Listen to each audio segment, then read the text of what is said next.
എന്താ കേശവേട്ട രാവിലെ നോക്കി പേടിപ്പിക്കുന്നേ? എന്താടി ഓടവാണല്ലോ. എന്ത് പറ്റി? ജോലി കൂടുതലായിരിക്കും. തോന്നും തോന്നും. ചേട്ടനിപ്പോ ഞങ്ങളെ ഒന്നും വേണ്ടല്ലോ. സൗകര്യം കുടുംബ പഴയതൊക്കെ മറക്കും. ഇപ്പൊ വലിയ മുതലാളിയല്ലേ. നമുക്ക് എന്തോന്ന് നില ചേട്ടാ. അന്നും ഇന്നും കറവ തന്നെ. എല്ലാ കറവക്കാർക്കും മുതലാളിയാകാനുള്ള യോഗം ഉണ്ടാവോ? നീ കരയാതെ കല്യാണി. കേശുവേട്ട് പണ്ടത്തെ പോലെ സമയം കിട്ടാഞ്ഞിട്ടല്ലേ? പാല് വാങ്ങിക്കാൻ വന്നവൻ പാല് വാങ്ങിച്ചോണ്ട് പോയാ മതി. അതിനകത്ത് പഞ്ചാരയിട്ട് ഇളക്കണ്ട. അത് പള്ളിക്ക് പുറത്ത്. ചുമ്മാ ചൂടാകാതെ ചെമ്മാശൻ തന്റെ ഈ ഉടുപ്പൂരി കളഞ്ഞാലുണ്ടല്ലോ, ഞാൻ തന്നേക്കാ ചെറ്റേ അറിയാവോ? എന്തോന്ന് അത്ര കിണിക്കാൻ? നിങ്ങള് കുശിനിപ്പോ പെണ്ണുപിള്ളേ അല്ലേ? ആ പാലെടുത്തെങ്കി പൊക്കോ. ചുമന്നോണ്ട് നിക്കാതെ അതാ വാഴച്ചോട്ടിക്കൊണ്ടിറോ അല്ലേ? ആനിയെയും ജോണിയെയും പിള്ളേരെയും ഈ സ്ഥാപനത്തിലെ അംഗങ്ങളായിട്ടാ ഞങ്ങളൊക്കെ കരുതിയിരിക്കുന്നത്, കുടിയെടുപ്പുകാരായിട്ടല്ല. നിങ്ങളിങ്ങനെ ഇൻഡെഫിനിറ്റ് ആയിട്ട് പള്ളിപ്പറമ്പിൽ താമസിക്കുന്നതിനെ കുറിച്ച് സഭയിൽ ചിലർക്കൊക്കെ എതിർപ്പുണ്ട്. 10-14 കൊല്ലമായില്ലേ, ഒഴിഞ്ഞില്ലെങ്കിലോ എന്ന് ചിലർക്കൊക്കെ സംശയം. പെട്ടെന്ന് ഇങ്ങനെ പറഞ്ഞ ഞങ്ങൾ ഈ കുട്ടികളെയും കൊണ്ട് എങ്ങോട്ട് പോവുവച്ചോ? പെട്ടെന്ന് മാറാനല്ലല്ലോ പറഞ്ഞത്, 1-2 കൊല്ലങ്ങൾക്കകം.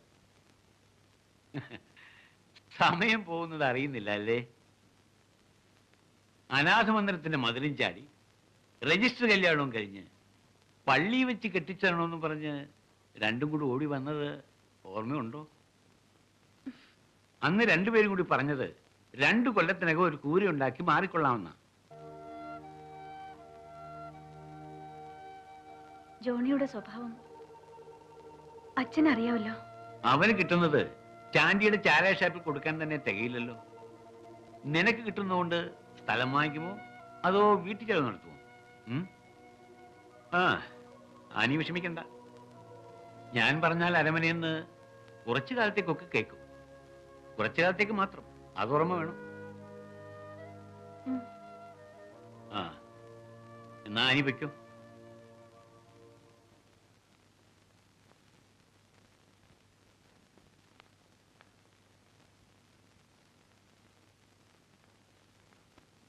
ആനി, ഞാനെല്ലാം കേട്ടു. ആനയുടെ പ്രശ്നം അത് റിയൽ പ്രോബ്ലം തന്നെയാ.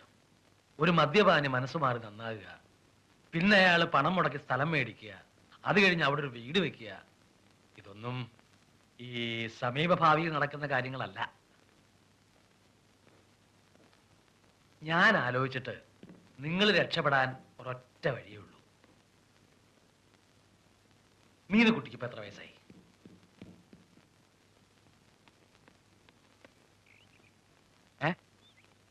12. അയ്യോ, തീരെ കൊച്ചായി പോയല്ലോ. സാരമില്ല, ഞാൻ പറഞ്ഞാൽ ഒരു 3-4 വയസ്സിന്റെ എളുപ്പമൊക്കെ അവരങ്ങ് സമ്മതിക്കും. ആര്? ആനിക്ക് ഇത്രയും കാലമായിട്ട് അറിഞ്ഞൂടെ?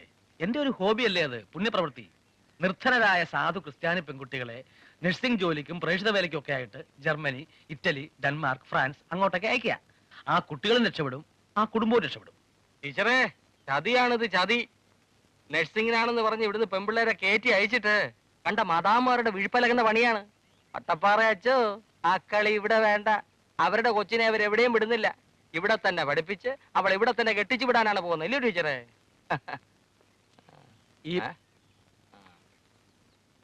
ഇയാളുടെ വിട്ടത്തിലൊന്നും കേട്ട് ആനി പേടിക്കണ്ട.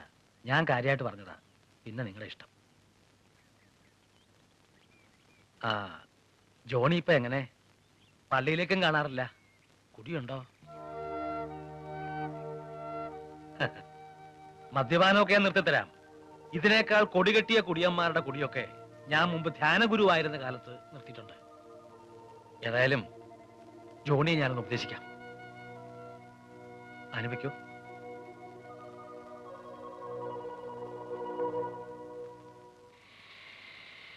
ഇവിടെ കൂടെ തൊപ്പിട്ടേ.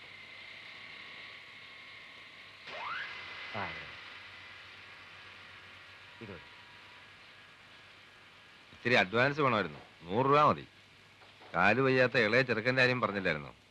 അവനൊരു പനിയും മേലായി, മരുന്ന് വാങ്ങിക്കാനാ. കണക്ക് നോക്കിയാ ഇപ്പൊ തന്നെ ഒരു 3-4 മാസത്തെ ശമ്പളം മുൻപറ്റ. അങ്ങനെ അങ്ങോട്ട് കൊടുക്കാൻ തുടങ്ങിയ ഇപ്രാവശ്യത്തോട് കൊടുത്തേക്കൂ. ഓ, തനിക്ക് വെള്ളടി ഇത്തിരി കൂടുതലാണെന്നാണല്ലോ എല്ലാരും പറയണത്. അത് വെറുതെ ആൾക്കാർ കുശുമ്പ് പറയുന്ന മുതലാളി. വല്ലപ്പോഴും ആ പഴയ നടു. ഡ്യൂട്ടി സമയത്ത് അങ്ങനെ അടിച്ചെന്നറിഞ്ഞ ഈ കളിതമാശയൊക്കെ അങ്ങ് മാറും. ഓ ഇല്ലേ? ആ കൊടുത്തേക്ക്. ശരി. 4 മാസത്തെ മുൻപറ്റുണ്ടാക്കിയ തന്റെ കുടുംബസ്വത്തൊന്നുമല്ലല്ലോ. മതി മതി, വന്ന് വണ്ടിയെടു. ഓ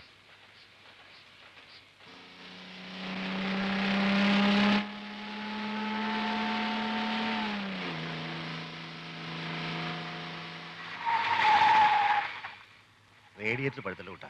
ആ നീ ആ പൈപ്പിൽ നിന്ന് കുറച്ച് വെള്ളം എടുത്ത് ഒഴിക്കേ. ടീച്ചറെ, ആ ഞാൻ പറഞ്ഞ കാര്യം എന്തായി? ഏത് കാര്യം? നമ്മുടെ ചെക്കന്റെ കാര്യേ. അല്ല, അവന് പാട്ടെന്ന് പറഞ്ഞ ഭ്രാന്ത. നമുക്കാണെങ്കിൽ ഇതൊന്നും പഠിക്കാനുള്ള ഭാഗ്യം ഉണ്ടായില്ല. ടീച്ചർ അവനൊന്ന് ശരിയാക്കി എടുക്കണം. എല്ലാ ദിവസവും വേണ്ട ടീച്ചറെ. വല്ല ശനിയാഴ്ചയോ ഞായറാഴ്ചയോ ഇവിടുന്ന് പോകുന്ന വഴിക്കോ വൈകുന്നേരോ ടീച്ചറിന്റെ സൗകര്യം പോലെ എന്റെ വീട് വഴി കയറിപ്പോയാൽ മതി. ഞാൻ വീടുകളിൽ പോയി പഠിപ്പിക്കാറില്ലല്ലോ. അതെനിക്കറിയാം. പക്ഷേ അത് എന്റെ വീടാണെങ്കിലും ഒരു അന്യ വീടായിട്ട് ടീച്ചർ കരുതരുത്. ടീച്ചറിന് കാശിന് എന്തെങ്കിലും ആവശ്യമുണ്ടെങ്കിൽ ചോദിക്കാൻ പഠിക്കണ്ട. വേറൊന്നും കൊണ്ടല്ല, 3-4 പിള്ളേരും വെച്ചുകൊണ്ട് ടീച്ചർ വിടുന്ന പാട് ദിവസവും ഞാൻ കാണുന്നതല്ലേ. എന്ത് ചെയ്യാനാ, ജോണി അങ്ങനെ ആയിപ്പോയി. ടീച്ചറെ, പല ദിവസവും രാത്രി അവനെ ഞാൻ അങ്ങോട്ടാ വേണേ വണ്ടി പോവാം. എന്തെങ്കിലും ഒരു ആവശ്യം ഉണ്ടെങ്കിൽ ചോദിക്കാൻ പഠിക്കരുതേ.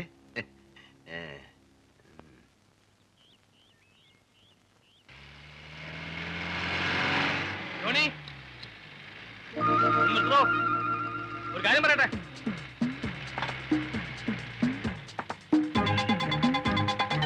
ജോണി, ഒരു കാര്യം പറയട്ടോ. ജോണി, ഇയാൾക്ക് വേറെ പണിയുണ്ട്. ഒരു കാര്യം പറയട്ടെന്ന്. എടോ നിർത്താൻ. ഒരു കാര്യം പറയാനുണ്ടോ, നിർത്താൻ. ഈശോ വിശേഷിക്കായിരിക്കട്ടെ.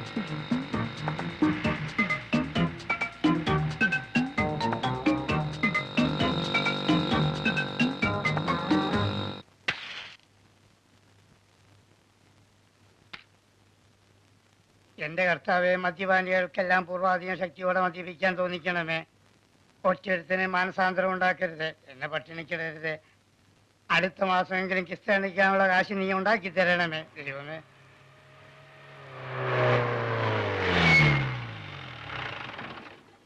നീ സത്യമുള്ളവനാണ് തമ്പുരാന്.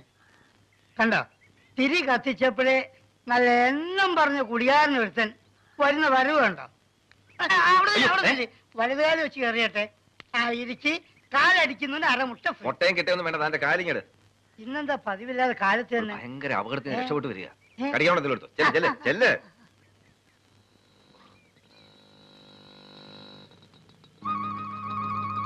എന്റെ അമ്മോ, ഇയാൾ ഇവിടെ വന്നു.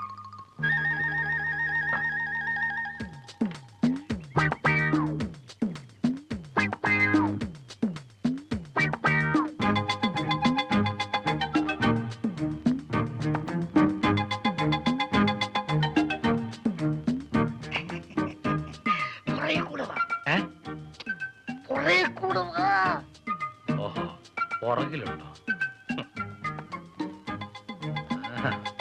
വട്ടപ്പാറയോടാ കളി.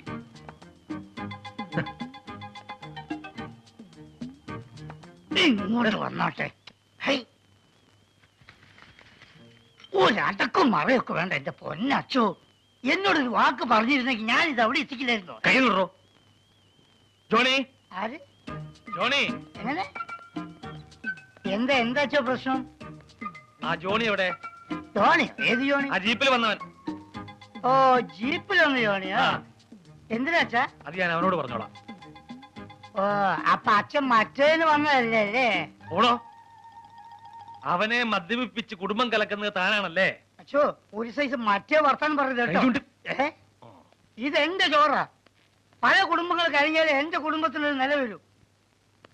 എന്റെ പൊന്നച്ചു, അച്ഛനൊന്നും അറിയാൻ. നേരം വെളുക്കേ ഒരു കത്തനാറ് കയറി ഷാപ്പിൽ എങ്ങനെ ഇരുന്നാ വിശ്വാസികളായ കുടിയന്മാർ ആരെങ്കിലും എന്റെ കടയിലോട്ട് വരുമോ? അവനെ കാണാതെ ഞാൻ പോകത്തില്ല. അച്ഛനോട് ഇറങ്ങാനാ പറഞ്ഞത്. പറ്റത്തില്ലെന്നാ പറഞ്ഞേ. വട്ടപ്പാറ അച്ഛന്റെ വണ്ടിയല്ലേ ഇത്? ആ അതെ. പ്രിയപ്പെട്ട വിദ്യാർത്ഥികളെ, വട്ടപ്പാറ അച്ഛന്റെ തനിനിറം നിങ്ങൾക്ക് ഇന്ന് കാണാം. കർത്താവേ, കളികാലത്ത് ചേത്താന്മാർ അച്ഛന്റെ വേഷത്തിൽ ഇറങ്ങുന്നു പറഞ്ഞു കേട്ടിട്ടുള്ളൂ. ഇതാ, ഇതാ. ഞാൻ കിടന്ന് വായിട്ടലക്കണ്ട. ഒരുത്തനെയെങ്കിലും നന്നാക്കിയെടുക്കാൻ പറ്റുമോ എന്ന് ഞാനൊന്ന് നോക്കട്ടെ. ആ, ഇതുവരെ ഞാൻ മര്യാദ സംസാരിച്ച് ഞാൻ കൈവച്ചു. അങ്ങോട്ട് ഇറങ്ങി കൊള്ളം കുടിക്കാൻ നടക്കുന്നു.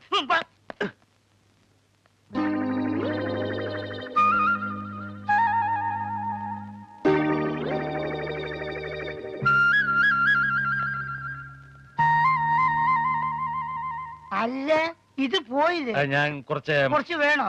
കുറച്ചു നേരം റെസ്റ്റ് ചെയ്തിട്ട്. റെസ്റ്റ് ചെയ്യാനേ? ഇത് റെസ്റ്റ് ഹൗസ് അല്ല, ചാരായ ഷാപ്പാ. അങ്ങോട്ട് ഇറങ്ങി. അല്ലേ,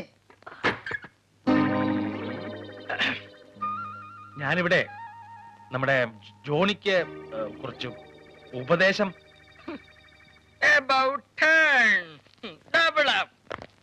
ചമാച്ച, ചമാച്ച, ഗീവർഗീസ് മാത്യു,